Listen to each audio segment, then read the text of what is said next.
Caiu, né? Caiu. Mas eu terminei ali, tu pode falar o que tá falando? É, deixa eu só me ajeitar aqui, cara. Nem me lembro, nem me lembro onde nós estávamos, o que eu tinha Eu falei falado. sobre esse ambiente de relação, de entender essa relação, de não saber como fazer igreja, e aí eu entrar nesse Ah, ponto sim, de relação, né? sim. É porque os modelos, né, as experiências, elas podem nos ajudar e nos inspirar, né? Sim, Mas elas, é, elas, elas necessariamente não precisam ser copiadas. E acho que nós estamos muito, nesse sentido, nós estamos muito presos a essa questão das coisas que tem que funcionar, né? Funcionar. né? E a gente não percebe aquilo que o Espírito Santo faz. E é uma coisa que às vezes esse desenvolvimento natural, como alguém fala, né? Nós temos um amigo que trabalha o Numa, até o Alexandre entrou aqui, aí Alexandre, a igreja lá em casa. Aí Rafael, e aí, cara? E aí ele sempre diz que ele trabalha a visão da igreja nas casas. E necessariamente não há uma necessidade de multiplicação. Ou seja, ela surge, ela cresce e ela morre. Ela cumpriu o seu. E nisso ela produziu vida. E nós estamos muito presos, né? E para mim isso foi muito interessante, um libertador, e me ajudou a trabalhar, e trabalho isso na igreja mais organizada, assim, um pouquinho mais organizada, né? Que os grupos às vezes são temporários. Não tem problema. Porque aí, mas nós paramos. Não deu nada. Não, mas ele e vai, começa outra coisa. Entende assim, essa visão. Então, vamos dizer, não está dentro de uma forma. Isso. E tu consegue também dar uma liberdade como líder, ou como coordenador, facilitador, ou como irmão, só junto, das pessoas é, gestarem o seu próprio formato de comunhão. Sabe? Como é que você imagina? Tenta! E a gente está lá ajudando, caminhando junto, como se diz, pastoreando, caminhando junto, trocando ideias. E às vezes não metendo a mão, porque, por exemplo, eu tenho algumas experiências assim, cara, eu estou sempre na tentação de meter a mão à boca, né, na cara. E eu estrago, porque esse é o processo deles, é a expressão deles. Mas dentro da minha cabeça, mesmo como pastor, não era assim. Eu não ia fazer assim. Entende? Então, e aí, mas quando a gente deixa isso e quando a gente desce desse pedestal, eu diria assim, se torna muito fácil. Tudo muito mais fácil, é tudo muito mais leve, porque a gente não precisa carregar tudo. A gente caminha junto, a gente está junto, né, na jornada. E é interessante que o Henry, num livro nesse, ele fala dessa questão do pastoreio, a gente está junto. Por isso eu não gosto da palavra pastor e ovelha. Ah, sim, Pastor é um ser humano e ovelha é um animal. sim, Entende? Essa figura é complicada. E enquanto que nós todos somos ovelhas do nosso bom sim. pastor.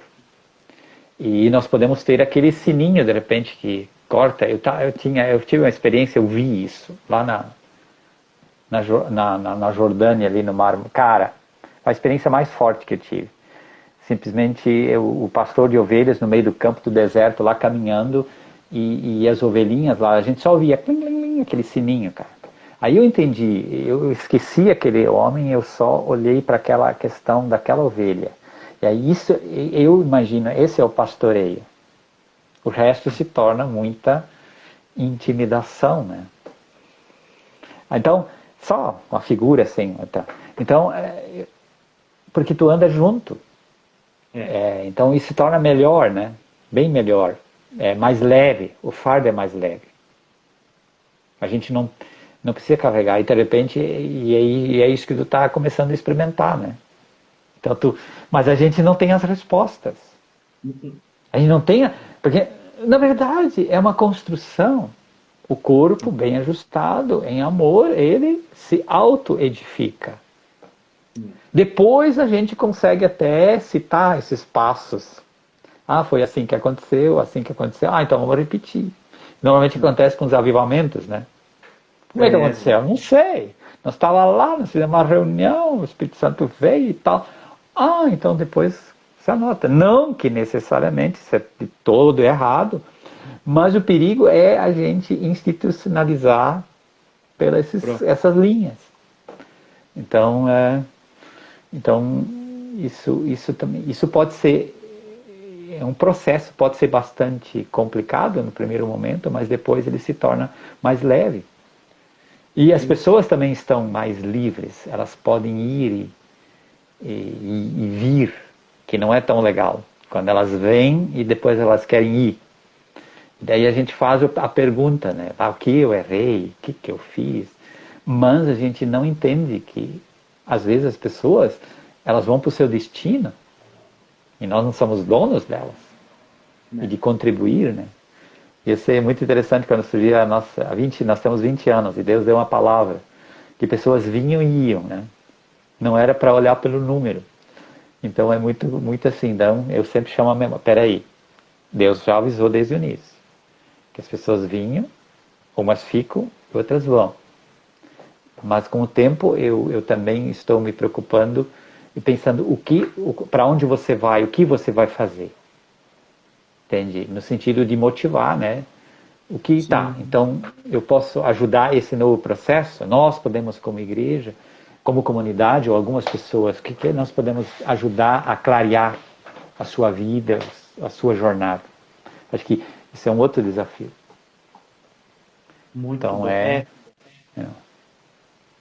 Aí a gente entra, me fala, consigo fazer uma paralelo, né? Até com o que nós estávamos falando sobre a questão de Ismael e Isaac. Porque, se tu quiser entrar mais, né, existe uma discussão bíblica, teológica nessas questões, mas me veio no pensamento isso, né, sobre essa questão de que, às vezes, porque aí Paulo vai falar sobre isso, né, sobre Ismael, que é essa questão de agir na carne, de agir ainda na lei, ou de agir no espírito. E a gente entender, porque, posso testemunhar, eu prefiro testemunhar sempre daquilo que eu estou vivendo. Por exemplo, a igreja não reconhece nós, por exemplo. Não, povo estranho, reúne nas casas, não tem uma autoridade, tipo assim, no sentido hierárquico. As nossas reuniões, elas não são, elas têm organização, têm ordem, mas não tem aquele ritual todo. A gente procura, né, exatamente exercer essa relação, compreender, né? Então, esse pessoal diz, não, cara, isso não é igreja. E aí eu já tive um momento onde eu também dizia, vocês não são igreja. Hoje não, hoje, cara, somos igreja. Estamos, né, trabalhando em isso.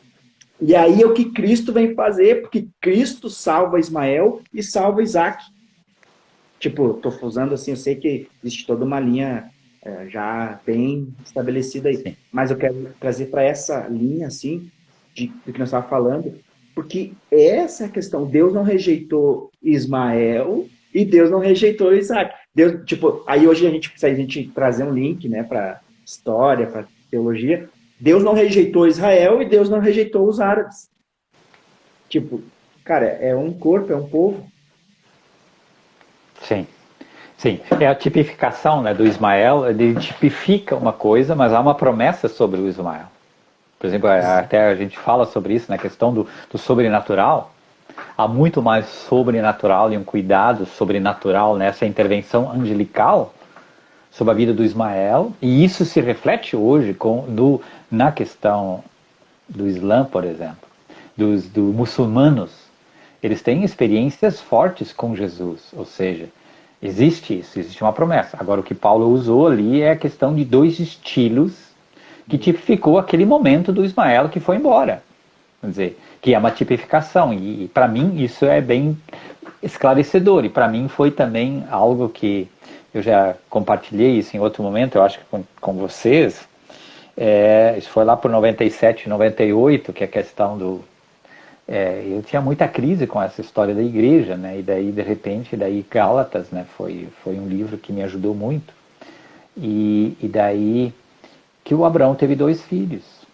Que existe um modelo, um estilo, que é realmente um estilo de escravidão, de controle, de manipulação, de Egito, né? Que se sente bem embaixo do controle da vara, né? Do açoite e do negócio, né? Porque o Ismael ele foi ali para a beirada, ele casou inclusive com uma egípcia, se não me engano. Então isso é muito tipificado, isso é muito interessante, isso é um arquétipo, como alguns dizem, né? Interessante para trabalhar. E por que a gente, né, se submete a isso? Enquanto eu sou menor de idade, né? Mas quando eu chego à filiação, eu sou herdeiro, então entra na filiação. E para mim isso ajudou. Então vai ter igrejas que vão estar debaixo desse jugo.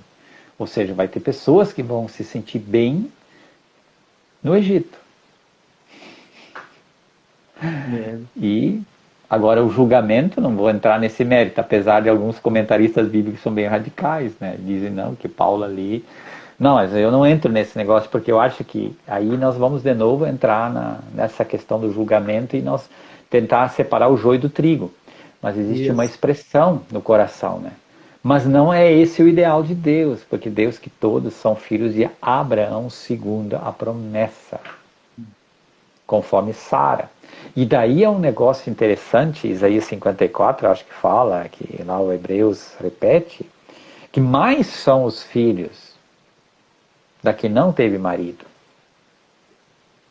Uau. Alguns interpretam de um jeito, outro do outro, sim. Mas quem não tinha marido? De novo, eu também entendo que a Agar ficou sem marido. Sim. Então, primeiro, isso é Sara, que estava ali, o marido olhou, né, porque está dessa questão da questão de não ter filho e tal. Mas mais são os filhos. Vamos dizer de novo, os gentios, assim como aconteceu com Israel com os gentios, também pode acontecer. E existem números assim, são meio extraoficiais, que é impressionante o número de pessoas do mundo aquele, e não é bom usar esses nomes porque isso pega, né? Que se converte por dia. Então, mais são os filhos de quem? Então, e daí confunde a nossa cabeça. Mas existe uma promessa. Não, a ideia é que todos se tornem filhos de Abraão segundo Sara, a promessa. Sim. Sabe? A segunda promessa, né, do monte, eu acho que é muito significativa aquela história de Jerusalém. E isso é do céu. Não, essa é da terra, é Jerusalém da terra. Então todo um sistema, uma visão de espiritualidade, de fé, que na verdade a gente acha que é de Jerusalém, não é terrena. Então, acho que esse processo sempre fez parte. E na medida que o tempo vai passando, eu acredito assim que o Espírito Santo vai restaurar isso. Ele não vai vir para uma igreja que não o conhece. Que realmente, e na medida o Espírito da unção vem antes dele vir fisicamente, né? E aí tem essa questão do Espírito derramar de ternura, essa restauração da pessoa do Espírito Santo. Nós tivemos, né, a reforma, a pessoa de Jesus, nós tivemos o Espírito Santo, o Pentecostes, no sentido do Espírito Santo como um poder, presença, né, curas, todo esse negócio. Mas a primeira característica do Espírito Santo, que é uma das... inclusive, como é que se diz, é um dos que se diz, né, que, como é que se diz ainda, um princípio de interpretação bíblica, aonde aparece em primeiro lugar, e o que significou. E Jesus falou desse Espírito Santo de filiação, que estaria ao lado, estaria conosco, estaria em nós. E ele também gera, né, porque nós nascemos de novo pelo Espírito Santo, né, tem toda uma característica de maternidade, da expressão materna, e a ternura de Deus. Então, hoje, nesse mundo órfão, cada vez mais, né, complicado. Sei, esses dias, um pastor nosso, que é pastor parceiro, ele está na Romênia, que a nossa rede de igrejas tinha igrejas, não sei quantas, não me lembro, 50 igrejas, eu acho, na Ucrânia. Dá umas 2.000 pessoas. Então ele foi para um lado lá acolher esse pessoal, as igrejas da coisa. E daí ele disse assim, gente, nós temos um ensino como Catch the Fire, que é forte a paternidade.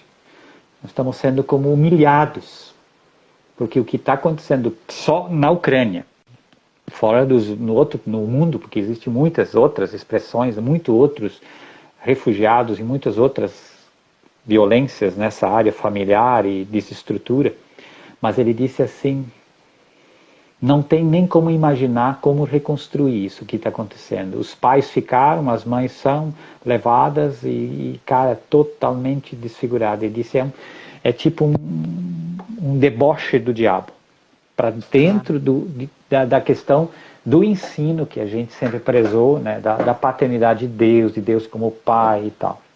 E aí eu me lembrei, né, eu sempre me lembro dessas promessas, né, de Deus, que Ele ia derramar um amor de ternura como jamais a humanidade viu.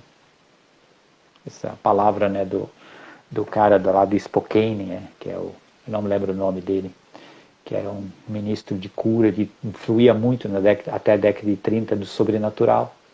E antes dele morrer, ele ganhou uma palavra, ele dizia que o Espírito Santo seria derramado no futuro de uma forma como jamais na humanidade tinha visto, em ternura e afetividade e amor. E isso ia separar os cabritos das ovelhas. Uau, olha só, cara. E daí pensa bem hoje, o que aconteceu com essa pandemia tudo. E o que é necessário? Está entendendo? Nós todos estamos precisando. Nós não podíamos tocar, gente. Nós não podíamos abraçar. Explorou o egoísmo, o orgulho então, de uma forma. E gelou, né? Alguns que não gostam de abraço, né? Nossa, eu não sei os italianos, tu é italiano, né? Os alemães não são muito assim. Então se sentiram tranquilo, né? Mas eu sempre ri. Não, porque a gente não é muito de. Mas a gente precisa disso.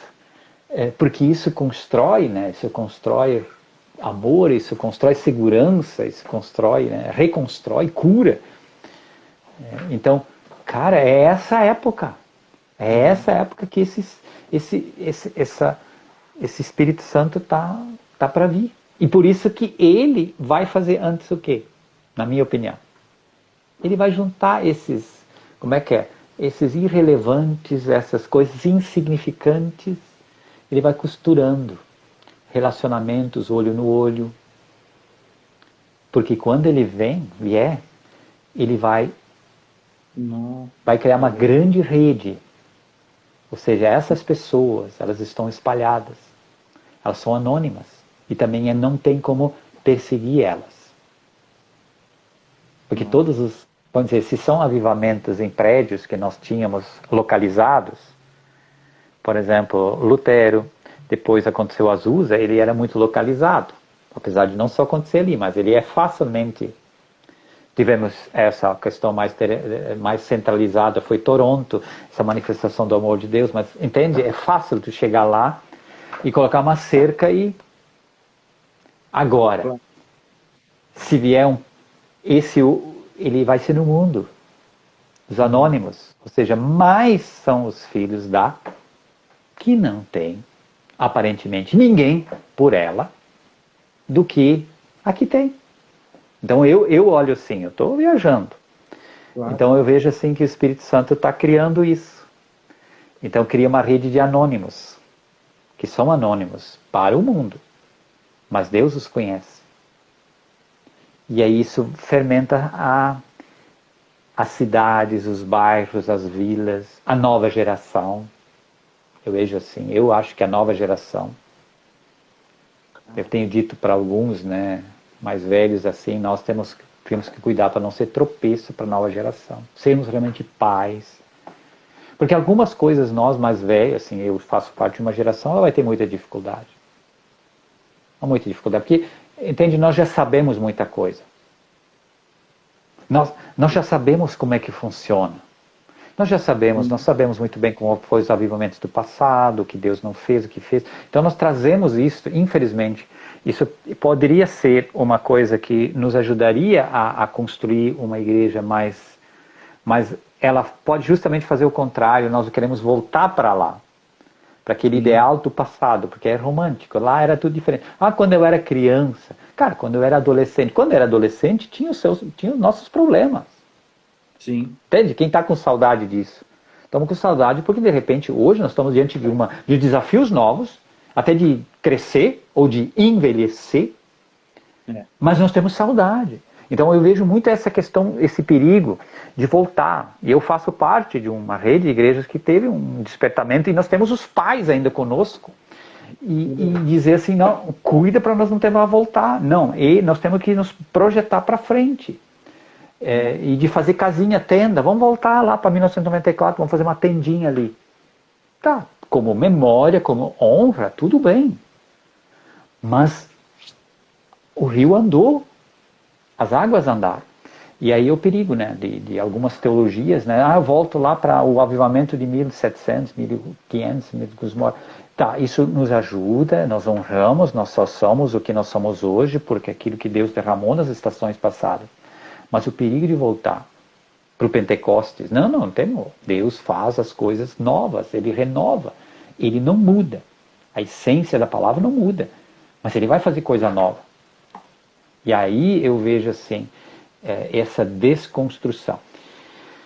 Eu me lembro de uma coisa que o Fred Wright, que é um desses pais, está com 80 anos, ele escreveu um livro, em 2014 ele lançou esse livro, sobre as ondas, está no inglês, Waves. Ele faz um estudo sobre os avivamentos, ele estava junto naquele derramar ali em Toronto e tudo mais. E ele fala desse tsunami no futuro. E uma das coisas que ele diz ali, nesse livro que ele escreve, naquele livro, ele e a esposa, na verdade, escreveram esse livro, ele diz assim, que antes de Deus derramar, e ele entende assim o futuro, que Deus ia preparar a igreja. Ele ia preparar uma igreja, ele ia mudar a mentalidade da igreja. E daí ele iria mandar esse tsunami que ele chama, né? Que eu vejo esse tsunami de amor, a minha, tentando do Espírito Santo. E aí eu vejo assim, que isso está acontecendo. Caraca, meu. Sabe, às vezes meio atropelado, como tu vê, não tem certezas, dúvidas, muita discussão teológica, inclusive levanta isso. A reforma, ela foi envolta em muita crise, heresias inclusive, bobagens, e sempre, e isso é fermentação, ou seja, o Espírito Santo ele fermenta ali. Deus não tem problema com isso. Vamos dizer, ele vai revelar quem ele é e como ele é, e a verdade dele, na palavra dele, vai prevalecer. Mas isso faz parte. Então nós não deveríamos nos assustar com algumas coisas. Mas há um alerta de Jesus. O amor de quase todos, de muitos se friará. E o amor é o quê? O amor é a essência de Deus. E o amor, em alguns casos ali dos últimos dias, quando diz, por exemplo, em 2 Timóteo capítulo 3, verso 3, é o amor estorge. O amor familiar, traduzido nas nossas Bíblias como amor estorge. O amor estorge é o amor familiar. E o amor que acolhe. O amor acolhedor. E que quem primeiro, vamos dizer, esse amor de Deus expresso para nós, o primeiro impacto que nós recebemos é no útero da nossa mãe. Inclusive, essa é toda uma simbologia também da questão da misericórdia de Deus, que vem no árabe e do aramaico como útero, né? A mesma origem. Então esse é o amor estorge, que me acolhe, que me nutre, que me supre e que me dá tudo. Eu estou imerso, eu estou ali protegido. Então esse amor ele tende a desaparecer. Isso não significa que o Espírito Santo não vai fazer isso. A Bíblia diz que ele, quase todos, mas ele vai sendo restaurado. Por isso que eu vejo essa história do Espírito Santo muito forte, desse amor de Deus. Então, tudo que nós temos ainda sobre o amor de Deus como Pai, essa paternidade de Deus ainda é uma parte. ela ainda é uma coisa muito inicial. O pessoal do Father Heart, inclusive, que é o Ministério Coração Paterno, que tem trabalhado isso na questão evangélica, como cristãos evangélicos, eles dizem que nós temos gotas, apenas gotas. Então imagina quando vier mais. E aí ele vem, como pai, ele vem pleno, porque Deus é pai, ele é pleno em amor maternal. Que ele é a origem de tudo. Que Deus não é mulher, né? Nem o Espírito Santo é a mulher do... Eu coloco isso, é muito importante. Mas ele tem aspecto, ele revela a maternidade, a imagem da acolhida, do gerar vida, né? Gerar esperança, né? Suprimento. Então Tá é por sendo aí, né? Então, bem impactante para mim, porque faz um sentido. Não sei se tu acompanha, mas eu vi um homem que anda nesse profético, que é Jeremiah Johnson. E ele não conheço. escreveu últimas coisas que ele compartilhou é sobre algo que Deus está fazendo nas casas, em bairros, nas cidades, nas famílias, e não em algo muito grandioso. Então ele compartilha algumas coisas nesse sentido, assim, ó. Oh, legal. Ele tem livro, ele tem áudio, tem o quê? Ele Me, escreveu o último. me, Ele escreveu o me último que manda é depois no WhatsApp. a Casas de Glória, e o juízo começa pela casa de Deus, se eu não me engano. Eu tenho eles. Ele fala sobre isso, e aí ele Interessante. escreveu, tem o altar também. Então ele fala muito sobre isso, sobre, né, esse avivamento, esse iniciar de algo de Deus, começar Ó, por causa da restauração das relações, restauração da expressão de igreja, diante de tudo que está acontecendo, porque por causa da iniquidade, muitos, né, esfriarão o amor. Então se torna muito. E posso testemunhar uma coisa: como tá difícil amar, como tá difícil ter paciência, como tá difícil tu querer sim, abraçar, porque sim. existe esse redor, e a pandemia trabalhou muito bem isso. Uma coisa que vem linkada à pandemia, que me assustou, foi a igreja. Eu não sei, foi a minha percepção, a minha volta aqui, não vou falar de tudo, mas a igreja não sabia o que fazer na pandemia. Meu Deus, e eu, por uma misericórdia de Deus, digo, cara, mas a gente se reúne nas casas, nas relações, sabe? E a O gente viu uma. relacionamento. O E a gente. relacionamento. Porque tudo que gira em torno, daí nós ia entrar numa outra questão, da questão do cultocentrismo, que tem essa expressão. Quer dizer, a igreja, ela é só aquele lugar, e também a vida das pessoas. Isso nós estávamos antes falando quando caiu, que a É, pandemia, de certa forma, ela trabalhou essa questão também. Qual é a minha relação com Deus? Eu tenho comunhão com Deus? Como eu me relaciono? Entende? Então, toda essa visão muito templária nesse sentido. A Mônica está dizendo, também sinto isso, a Mônica Miller. Aí, Mônica. Mônica de Lajeado. que legal. E então, então isso é muito interessante, todo esse processo de restauração, né? Então, não que o congregar, o grande grupo, ele tem o seu lugar, mas ele é consequência. Nós nunca trabalhamos muito essa questão, daí o pessoal lá volta. Eu sempre desconstruí um pouco essa ideia do templo, né? Diz, nós somos igreja e tal. Então o pessoal nunca teve assim essa questão de ser assíduo todo domingo. Então tem sempre um pessoal circulando, né? E para nós foi muito bom nesse sentido, porque daí nós era um grupo pequeno. Então nós conseguimos, quando nós fomos para o tempo presencial, retornamos, então era muito seguro fazer isso, porque as pessoas circulavam, né? Então, entende, e nós já tínhamos esse hábito de tentar edificar, né, não em cima disso. Você tem uma espiritualidade, você faz parte de uma comunidade, nós temos, e aí quando se dá um grito, o pessoal, a grande maioria reage, como se diz um grito, vamos nos unir em torno de alguma coisa, e aí funciona, né?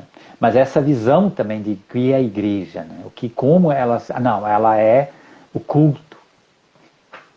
Mas se é só o culto, cara, aí um estádio de futebol vamos dizer, um ajuntamento. Vamos dizer, é legal o ajuntamento, mas ele tem que ser uma consequência, eu vejo assim, ele é uma consequência, ele acontece, porque ele é fruto. Se eu estou conectado com meu pai, eu quero me reunir com os meus irmãos. É. Alguma forma.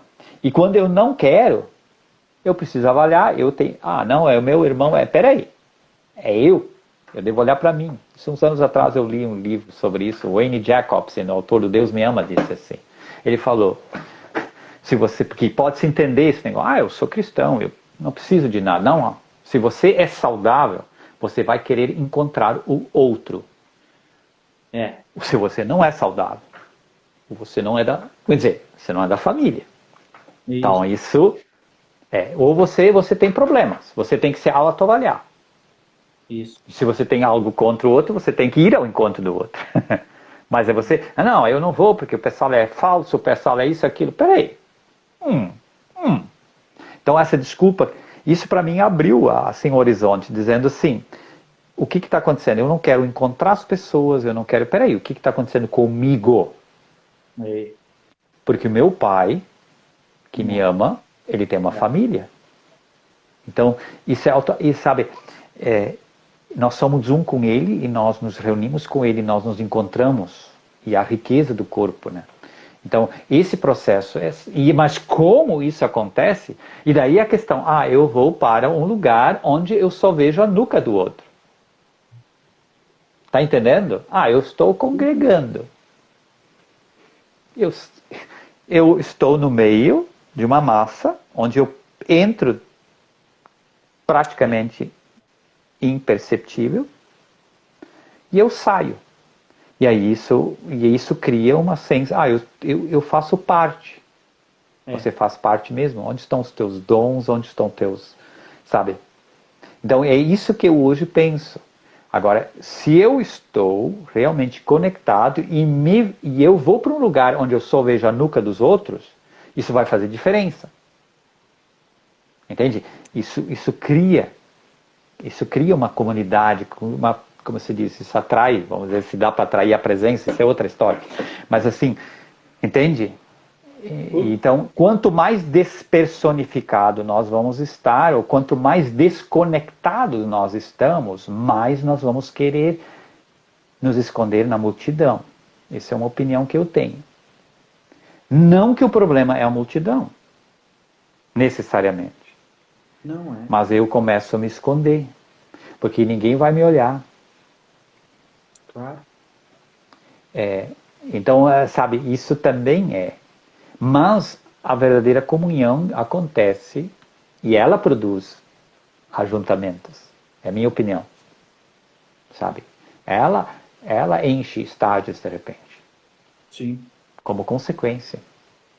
Claro. Então assim, nesse sentido, eu vejo assim esse processo. Mas é um processo do Espírito Santo, né? É um processo de Deus. Eu não sei, cara. Eu tive visitando os irmãos em São Paulo e eu tive experiências ali que eu nunca tive antes, né? Por causa desse sentido, me aprofundando, a gente teve experiência. E ali foi onde muitas coisas, eu tive muita experiência. E eu não sei, cara, mas eu me abri para essa... Eu era muito racional, né? Mas me abri, né, para essa experiência do Espírito Santo, ser mais sensível, prestar atenção, confiar, e tive experiência. E nenhuma dessas, nem isso eu percebi. E o Senhor sempre percebi que Ele não tira a nossa sobriedade, a nossa lucidez, de maneira alguma, mas nós temos... E, cara, eu quero testemunhar aqui, né, nessa live, o que tu tá falando, aí eu sempre penso assim, vou botar um título depois na live. Cara, eu não tô conseguindo encontrar o título, porque eu tô vendo coisas aqui muito como do Espírito Santo. Coisas que precisam ser vividas. Verdadeiramente, cara. Que elas, tipo assim, e só são explicadas indo ver, indo visitar, indo. Porque, por exemplo, você é um irmão experiente, eu poderia dizer, te olho como um pai espiritual, como um pai na fé, e posso te dizer que, né, isso, eu vejo, eu consigo, agora eu estou conseguindo perceber quando o Senhor fala, eu converterei o coração dos pais aos filhos, e que é essa expressão da relação, da família, da igreja, porque não tem como ser diferente disso. E nisso, eu aqui hoje, nessa conversa contigo, consigo perceber isso em ti, e eu consigo, porque eu nunca fui rebelde e submisso, jamais. Eu tenho pleno fato e convicção disso, e tenho como comprovar. Mas eu sempre fui muito questionador, muito crítico, muito de querer entender, de querer. E nunca abri mão da conversa, de me arrepender de onde eu estava errado. Mas a liderança nunca compreendeu isso. Difícil encontrar líderes que compreendem e consigam lidar. Então, eu não tenho dificuldade com isso, nunca tive, mas fui tido como rebelde, como insubmisso, todas essas questões, mas eu tenho relações com todos, até hoje, as pessoas que, né, a gente teve conversas, embates, e eu não tenho essa dificuldade. E aí eu penso assim, ó, esse é o ambiente do nosso congregar, onde a pessoa não tenha... Uhum. O casamento que é... Cara, se a tua mulher tem problema em se submeter a ti, então tem um problema contigo. Porque, né, é só entrando numa... Pô, a minha esposa tem que ter prazer em dizer, poxa, eu confio em ti, e tá tudo bem o que tu disser, eu vou seguir, nós vamos andar juntos nessa parceria. E eu mesmo em relação de pai e filho, de irmãos, é esse ambiente de congregar que nós temos, onde eu digo para os irmãos, assim, irmãos, se você tiver um problema, se você tem dificuldade de confessar um pecado entre nós, então nós temos um problema aqui. Porque eu não estou conseguindo ser um irmão para ti, eu não estou conseguindo ser alguém que colabora contigo. Porque eu não eu vivi em ambientes onde eu não confessava pecados porque eu ia ser zombado, não porque eu não queria me arrepender, mas porque aquilo ia se transformar em fofoca para todo mundo, ou iam me excluir. Entendeu? Então, eu entendo. Sim. Então, eu percebo isso aqui agora nessa conversa. Assim, ó, é algo que a gente hoje. É algo que Deus está construindo em nós, porque Ele vai fazer no futuro. É óbvio. Tipo, sei lá, É, é óbvio para mim. É algo impressionante e que queima dentro de mim, assim. E é impressionante, cara. Impressionante. sim. Porque Porque a sociedade, historicamente, né, se tu vai olhar, né, a sociedade, o mundo, ele passou por momentos muito complicados. Essas crises que temos, inclusive essa crise de identidade, ela faz parte de processos de civilizações. E esses movimentos, e eles sempre criam uma contracultura. Chega um momento, um clímax que dá uma chave vira. Nós não sabemos se vai ser agora que Jesus volta, mas se ele não voltar ainda, ele vai mandar o Espírito dele, o Espírito da revelação dele que vem, né? E vai virar a chave de novo. E vamos entrar num outro momento até que ele venha. Claro que nós temos muitos indícios que nós podemos fazer parte das últimas gerações, né? Porque as descobertas e os sinais estão muito claros, como jamais na história. Mas mesmo assim, ele vai virar a chave. Então há esperança, né? E eu vejo assim, quando virem esses sinais, levantem a cabeça. Que é a questão do fim dos tempos, né? Sempre diz, é o fim desse tempo, é o fim dessa era. De um jeito de ser. E isso cria uma outra perspectiva. Como se diz, vai dar uma crise e vai virar. Porque isso tem limite, tudo tem limite. E hoje a sociedade está pedindo isso. Se tu vai pensar. Pessoas não cristãs, por exemplo, essa história da casa, toda a ideia que, por exemplo, a questão da pandemia, o que as pessoas fizeram? Alguns tiveram problemas com seus relacionamentos, outros não.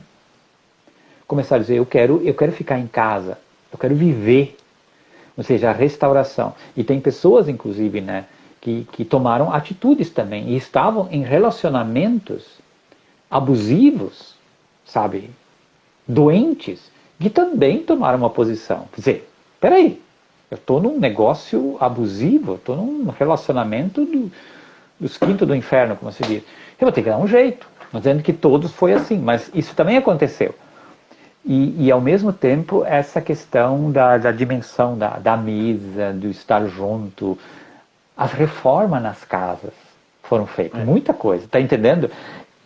Eu quero arrumar casa, eu quero comprar alguma coisinha, né? Todas essas coisas, né? Por quê? Porque eu quero pertencer. Então se cria este lugar de casa. E aí eu vejo que as próprias igrejas precisam estar abertas hoje, esse retorno. Porque tem algumas pessoas que elas vão retornar ao convívio e à comunhão, na minha opinião. Na medida que elas conseguiram passar por esse processo e realmente se reposicionar como pessoas, como famílias. E aí, de repente, aquilo que esse autor está colocando vai bem ao encontro disso. Que tu está dizendo, essa questão dessa restauração. E para mim, e aí eu vejo assim o sinal do quê? Que o Espírito Santo vai derramar o quê? O amor de ternura, o amor estorjo, o amor de pertencimento, a filiação. Eu tenho uma identidade, eu sou filho, eu fui pensado por Deus antes da fundação do mundo. Meu pai e minha mãe não são perfeitos, mas eles têm uma expressão do amor de Deus e tal. E eu vou construir uma nova história, eu tenho esperança, a privação, como diz ali em Romanos 5, não vão ser motivo de eu desanimar, mas bem ao contrário, porque o Espírito Santo já está derramado em meu coração. Ele borbulha em mim, ele produz esperança. Então, perspectiva, e eu vejo nesse sentido isso.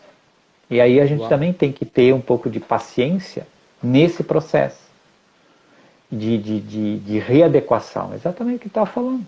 Então, eu vejo assim, é um processo. Mas, por exemplo, eu já sou um cara mais velho, né? Para os caras mais novos como tu, é mais fácil, né? Se adequar a algumas coisas. Mas para mim já não é mais tão fácil. Eu vou dizer, eu sou um cara que tenho 60 anos, sempre trabalhando e desconstruindo algumas coisas, colocando outras no lugar, sempre tentando fazer isso. Mas, quando tu começa a ver que aquilo realmente começa a acontecer, tu entra em crise. Por quê? Porque você tem os modelos prontos.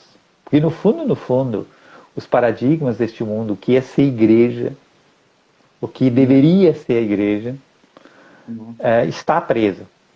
E necessariamente não deveria ser. Não precisa ser como eu penso. Então esse é um desafio. E por isso que eu vejo que grande parte desse pessoal tem muita dificuldade. Nós vamos ter essa geração tem muita dificuldade. Vai ter muita dificuldade. Já não muda mais. Inclusive eu faço isso na minha comunidade. Eu tenho pessoas de geração mais... Não, tem gente mais nova que eu, né? Mas muita dificuldade. Eu não vou mais bater. Sabe? Aquela ideia de insistir com algumas coisas. Não. Preciso respeitar esse processo. Mas existe uma nova geração que vem. E eu estou chegando para eles, estão batendo no peito. Os meninos estão batendo. Você é a próxima geração. Você precisa ir mais longe. Você precisa romper. Você pode romper.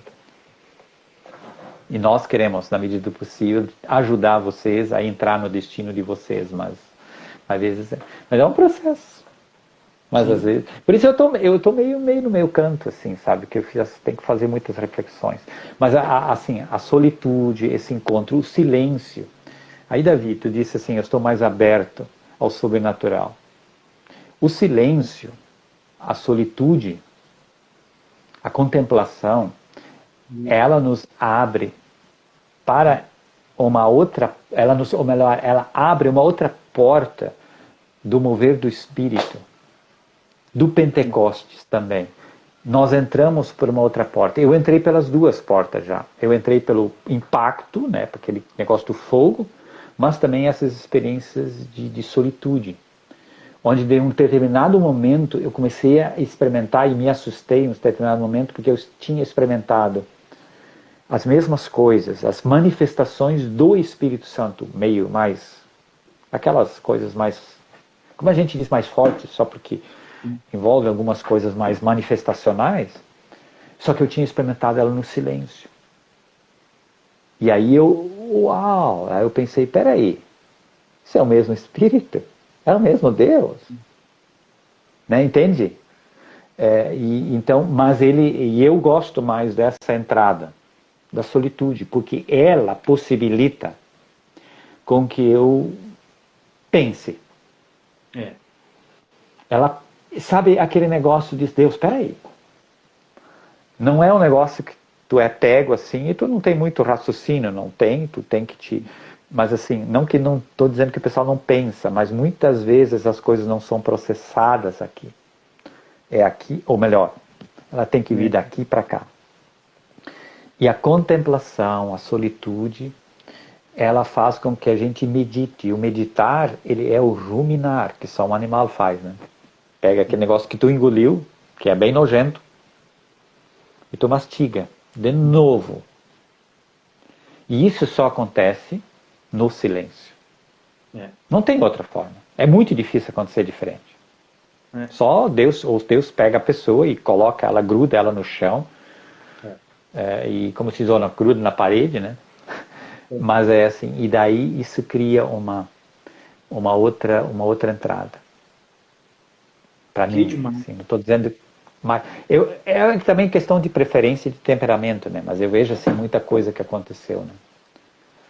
Lennon, oi, tinha mais gente aqui que eu nem vi. A Silvânia, a Elita, tem uns pessoal aí entra, sai. Mas era isso aí, ó. Vamos aí. Que demais, Geraldo. Vamos concluir, porque realmente dá vontade de nós ficar fluindo. Não, vamos. Mas foi bom, viajamos, né? Viajamos na maionese. Vou deixar não na gravado. maionese, não viajamos. Não, isso não. Tu pense sobre isso, sobre daqui a pouco separar um tempo, sei lá, uma vez por semana, uma vez por mês, uma vez a cada 15 dias, para tu vir para a internet e conversar, porque, cara, eu não sei, não. Mas a gente precisa de paz, a gente precisa de líderes com essa impressão, essa sensibilidade que tu tem aí. E, cara, infelizmente ou felizmente, o meio hoje é a internet. Que demais. Sim, sim, não, é uma ferramenta, né? É uma ferramenta ótima, ela nos possibilita muita coisa. Mas, como eu disse, ela não deveria substituir o encontro. Por exemplo, eu me encontro presencialmente, eu encontro carne a carne com alguém. Tu também te encontra, e assim a gente pode se encontrar. Nós falamos sobre isso, né? Ano passado aconteceu. Mas a gente se encontra, entende? Isso é importante, essa encarnação. Mas essa questão comunitária é aquela cumplicidade que se tem. Eu tenho algo em comum. Eu tenho uma experiência em comum. Eu construo uma coisa em comum. E isso é uma coisa muito interessante hoje. Antes eu falei um negócio que talvez pode ser mal interpretado, que às vezes a gente constrói algo em torno de uma ideia só, e não de uma experiência de amor, de fundamento na palavra. Porque hoje existe também, o que eu vi a pandemia, e você deve ter percebido, quando vai na área social, hoje as pessoas se tornaram mais sensíveis. Muitas pessoas se tornaram egoístas, mas nós estamos tendo uma experiência muito interessante. As pessoas estão dizendo assim, olha, eu vi que eu tenho coisas que eu não uso, que eu não preciso. E eu tenho condições de trocar. Aconteceu um caso de uma pessoa que doou uma cozinha e comprou uma outra, e quando ela comprou a outra era pior do que ela que tinha. Foi muito engraçado. E ela trocou, claro, tem condições, né? Então são casos, não são pessoas assim, pessoas que a gente está trabalhando com essa história de dar coisas, porque nós estamos recebendo muito imigrante aqui. Sim. Inclusive venezuelano e pessoal, porque temos emprego aqui nessa nossa região. Mas assim, eu só estou te colocando, e a pessoa é emocionada porque pode dar. Então, entende? E claro que a gente é de trabalhar a espiritualidade. Sabe que as pessoas, em torno de um propósito, de sentido de vida, de construir reino, e de valorizar e dizer, ó, o que você está fazendo é algo de Deus. Você está expressando o coração de Deus para o outro. E as pessoas choram, cara. Elas se emocionam. Sabe? Às vezes são de religiões diferentes. Então, essa oportunidade. Então, existe uma sensibilidade hoje. Eu quero fazer parte de algo maior. Ou seja, eu quero fazer parte de uma comunidade. No fundo, não deixa de ser uma comunidade. E que é juntada a partir, claro, das redes sociais. Porque as pessoas vão e dizem, ó, eu vi, eu tenho isso e tal. E daí cria. Mas, então, a própria igreja, hoje, ela tem uma outra possibilidade. Usar as redes sociais, de criar uma consciência cristã mais humanizada, mais encarnada, e ao mesmo tempo motivar essas pessoas a se envolverem em comunidade. Não só com uma ideia, uma proposta de serviço, mas de comunhão também, e de encontro com Deus e com os outros. Eu tenho falado isso é um desafio agora que eu vejo assim que a gente também tem. Então é interessante isso, de oportunidades. É verdade, que impressionante, muito bom. Sim, legal. Mas vamos ver, né? Vamos sonhar, vamos pensar sobre isso. Vamos. Tô aí, qualquer coisa que puder ajudar. Mas foi um tempo bom, realmente fluiu, assim, foi muito... Mas foi, Davi, foi muito esclarecedor. Uma, porque você estava caminhando, está caminhando, fazendo uma jornada diferente. É. E você trouxe, você derramou isso, como você está lá em cima, você derramou sobre mim. E para mim, abriu muita coisa durante esse bate-papo. Cara, Abriu, nossa. sabe? Abriu muita coisa. As coisas começaram a ficar mais claras para mim, algumas coisas, enquanto nós estávamos conversando. Então, a riqueza disso. E olha só, de novo, as experiências diferentes.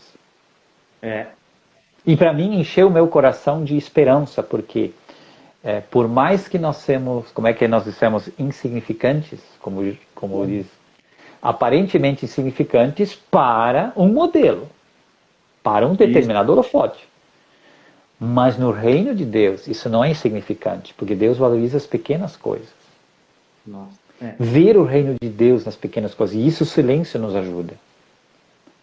Sabe, de perceber o valor, ver uma folha cair, ver um pássaro, ouvir, sabe, de ouvir alguém caminhando, sabe, de conseguir perceber o amor de Deus, a presença de Deus, a vida de Deus, além de mim. Então eu vejo isso muito precioso. Mas valeu. Deixar tu curtir as férias, depois tu voltar das férias, a gente vai, eu vou É, vai ser fazer um pacto, um isto. juramento, visitar vocês aí. Isto, legal. Show de bola, vai ser legal. Obrigado pela honra, pelo privilégio e Obrigado. Obrigado por me puxou para fora da minha bolinha. Tá na bolinha, escondido. a gente sempre quer, né? Valeu. Obrigado. Deus Obrigadão. abençoe. Tudo bom. Também. Abraço. Valeu. Beijão.